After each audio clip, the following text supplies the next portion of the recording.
Okay, we're going to learn this song, Lean on Me, and it's very, very easy. And this is a chance for me to give you guys a quick little double bass sort of tutorial, okay? See where I've got that tape there across the first finger, and I've got that tape there, the blue tape for the fourth finger. We're going to be using those tapes to learn the half position and the second position as well this term. But today, just a simple little D scale with the finger ready to go down in the right place. That's very important. Listen to that.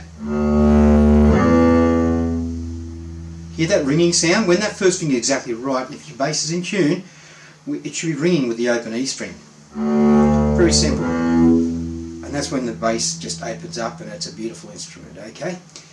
Don't tell the violinists I said this, but I really think the bass is a beautiful instrument, the best instrument of the orchestral strings, okay? Don't tell the violinists I said that, because they think that they're the best, alright? Okay?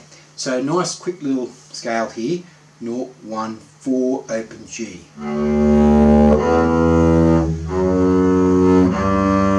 Okay, now I'm going to play Lean on Me, scrolling with the music.